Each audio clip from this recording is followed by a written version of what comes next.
সব পেয়ে গেলে তো স্বভাব এমনিতেই নষ্ট হয়। তাই সৃষ্টিকর্তা অভাবে রাখেন। কাউকে টাকা পয়সার, কাউকে রূপের, কাউকে এক মুঠো ভাতের, আর কাউকে এক ফোঁটা শান্তির।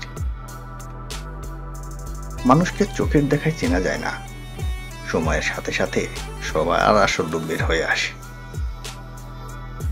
আমাকে ভালো না লাগলে দূরত্ব বজায় রাখুন। আপনার ভালো লাগার জন্য আমার জন্ম হয় নাই।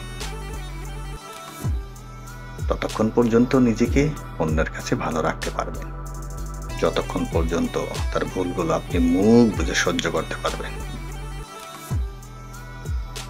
জীবনে কোনো কিছুর জন্য আক্ষেপ করতে নেই। যা হবার হয়েছে, যা হবে দেখা যাবে।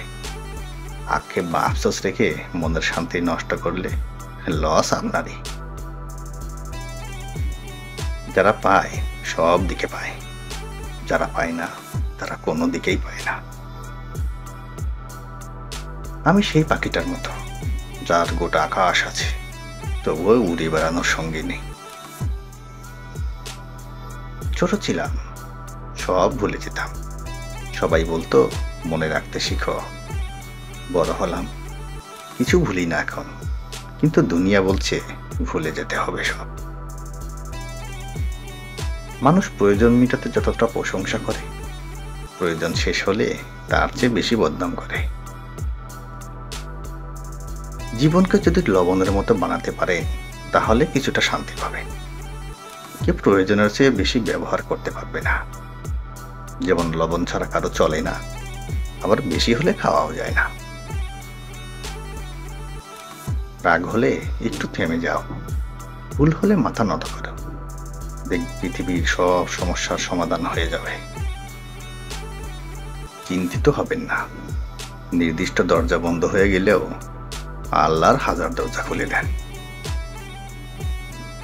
জীবনের সব ঝড় আপনার ক্ষতি করতে আসে না, কিছু ঝড় আসে আপনার পথটা পরিষ্কার করে দেওয়ার জন্য। নিজেকে নিজের মতো গুছিয়ে নিলে আর কোনো ভয় নেই। এমন জীবন তুমি করিও গঠন, মরিলে হাসিবে তুমি, কাঁদিবে ভুবন। তর্কের চেয়ে নীরবতা ভালো, বদলা নেওয়ার থেকে নিজেকে বদলে ফেলা ভালো। স্বার্থপর লোকের সাথে পথ চলার থেকে একলা চলা ভালো।